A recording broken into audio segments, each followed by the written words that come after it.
Good day, viewers. Pwalpar here. Today I want to talk to you a little bit about walking trains and stuff, but in today's vlog we're going to talk a little bit about this component of a rail car. You'll see one on any rail car that has air brakes on it. This device here is called a combination dirt collector and cutout valve. They're made by several different companies.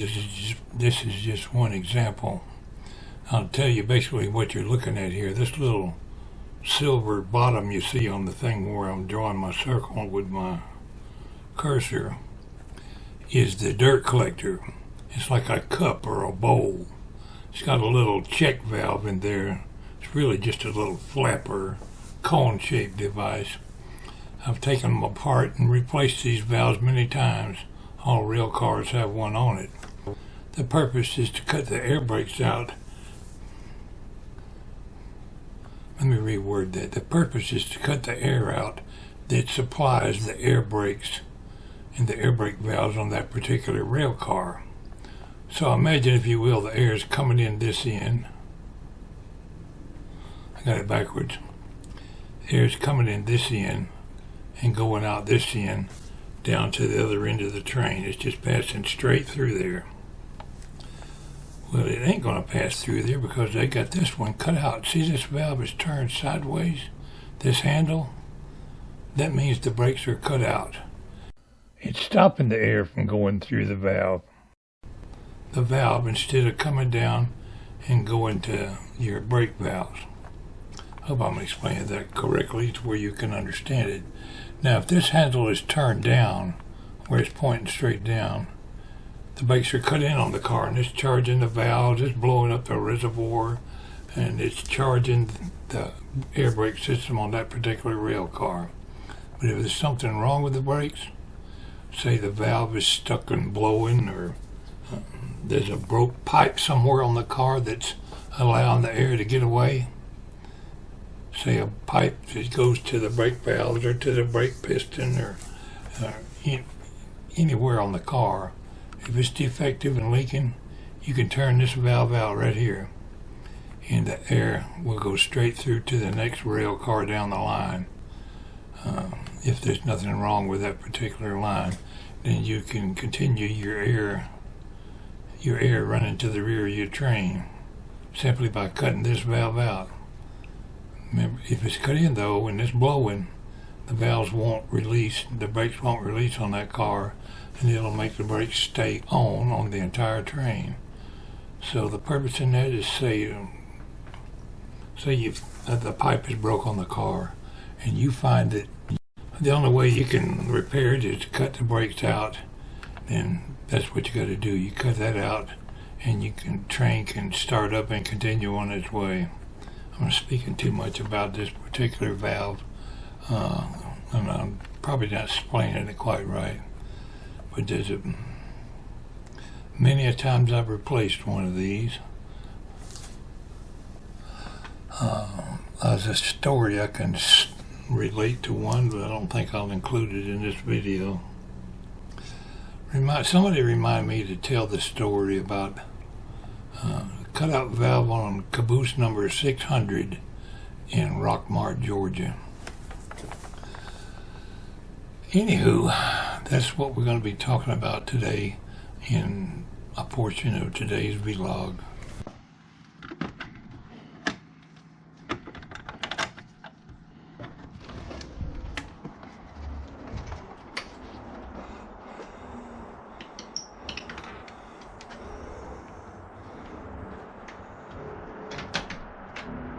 What in the world is that noise? Somebody's running an awful loud motor over there somewhere. Thought I'd do a little bit of a vlog this afternoon. I'm out here in short sleeve shirt today, and the temperature is 40, looks like 46 degrees. I don't think I'll be out here too long. It's pretty chilly, but I'll talk a little bit. Whatever that noise was getting farther away, maybe it was a plane flying over.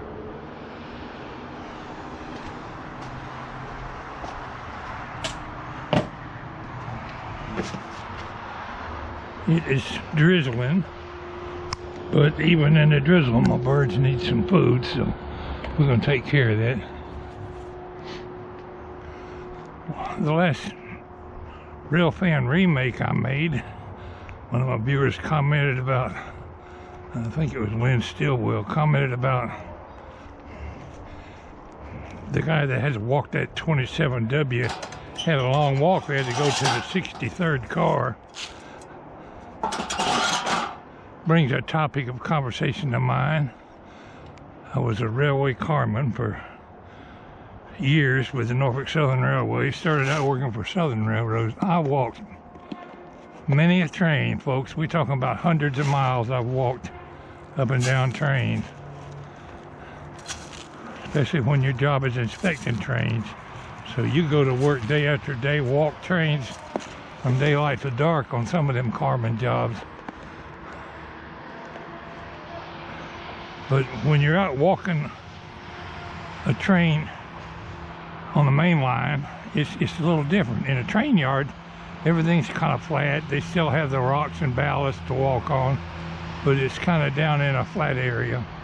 But if you ever notice, railroad tracks are not built down in the low area. They're built up on an embankment, so that they won't, if there's ever a flooding, it'll be above the floodplain. The railroad tracks have a ballast under them, which is just a bunch of rocks to help the water drain away even. But as a result, the embankment beside the railroad tracks is sloped. It's not a flat area to walk. You're walking in gravel, especially between road crossings. It's kind of on a slope. You got to learn a whole new way of walking to walk down a train. They tell you, this train's broke down. We need you to go walk it and find out what it is. A lot of times the train crew themselves have to get out and walk it. But there are plenty of times the carman gets involved in trying to walk a train, especially if they can't find what was wrong with it, and you get a qualified carman to come out there and look at it. But I've walked hundreds of miles up and down a railroad track, and I could tell a lot of stories about it. Sometimes when you walk along a sloped embankment where a track says, you gotta grab a hold of a car or a door rail or anything to hold on to as you walk by. It's so steep. Walking a train can get downright hazardous to your health. More than once I've slipped and slid down an embankment.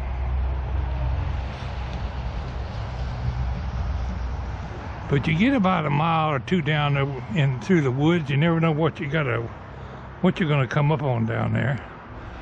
I've encountered snakes, critters,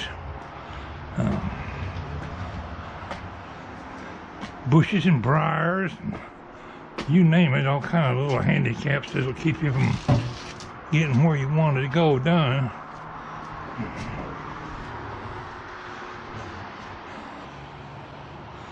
Sometimes it's just a simple matter of a train that's broke down or stopped. Could be an air hose come uncoupled. Sometimes it's a brake valve leaking that won't seal up, cause the brakes to go into emergency and stop the train. Could be a leaking train line that's come apart up under the center of a car. In that case, you got to put a runaround hose on it so they can run the air around that car to the next car and continue on down through the train. You got to have air pressure in a train before you can release the brakes. The lack of air pressure is what makes the brakes come on. It ain't like a brake pedal in a car. Ain't it kind of cold out here? Yeah. It ain't like a brake pedal in a car where you put on the brakes and it stops. If you want the train to stop, you start lowering the air pressure in the train line and the brakes automatically come on. Sometimes you walk in a train, you find, well, not recently, but in times past, it was not uncommon for me to find hobos on trains and transients that's riding on a train. I recall one night I was going down a railroad tracks at Inman Yards and the receiving yard. And I thought I heard something in this boxcar, and I stopped as I went by the open boxcar door and went back and it was nighttime, shined the light up in the car. And there was a girl in there. She might have been 12, 13 years old. She was a runaway from somewhere. I said, "Girl, what are you doing up in that train?" I forget what she said, but she was scared to death. Says, "Come on, you got to get off this train. I'll walk you back out of here. I'll show you where to go." And I walked her back up to the north end and had the railroad police come and pick her up and take her for safekeeping. But she was a runaway from somewhere. That's one time. It's good that she was lucky I was walking a train. Some hobo get a hold of her and she could be in all kind of trouble. I've seen hobos laying up there sleeping in a car. But the biggest handicap of walking a train is the physical strain of walking a train. I've wore out many a pair of boots walking trains. I still hear that noise. I think maybe they're running the chains, running the sawmill over there. They got a small sawmill over there on one of them places that's probably cutting lumber. Anyway, I was getting off my topic. I think I'll go on in the house. Contrary Mary giving me the evil eye because I'm standing out here in this cold temperature.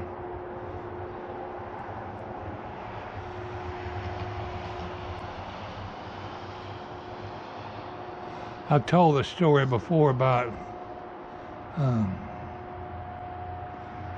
I've told stories before about encountering hobos on these trains.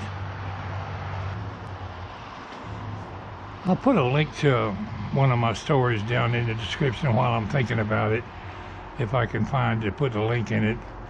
The time a hobo tried to knock me in the head. I think the title of the video was "The Train Yard is a Dangerous Place." And I'll put a link in that. Some of you might find that story of interest. I'll put a link to my playlist for Walter's stories. Sometimes I'll tell a story and sometimes I don't. Today I've just rattled on a bunch of nonsense. But anyhow, I'm getting chilly out here. We're going to go back in the house. I got my birds fed. I straightened up my bird bath the other day. I got to clean it out and fill it. Yeah, they're cutting lumber. I can hear the sound now. Y'all take care. We'll talk some more in a minute.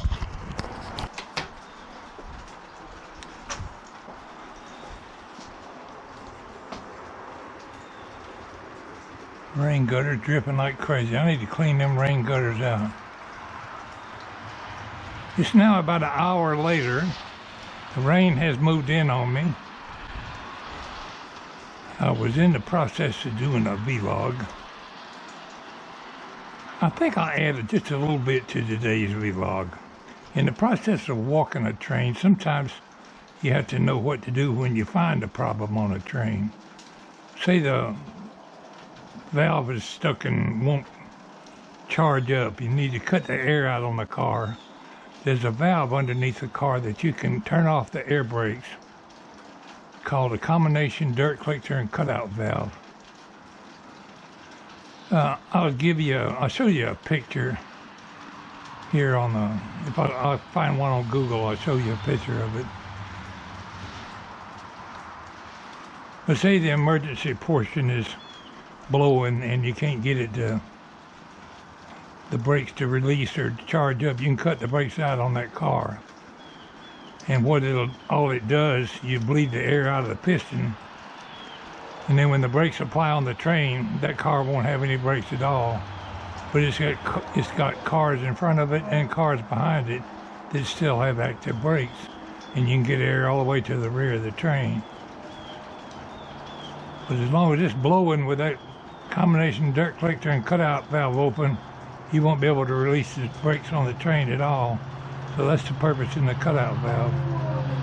Perhaps from time to time I'll include parts on a rail car that viewers might find of interest. There's a lot of parts underneath the car that you see when you see a train go by. You don't know what they are. In fact, maybe I'll start an occasional what's this part of a rail car video, or a whole new category on my channel. We could do that. Different parts of a rail car or something like that. Anyway, it's kind of cold. I'll show you this combination dirt mixer and cutout valve. It's on rail cars. Then I'm going to get my tail end back in the house. Thanks for listening to me today.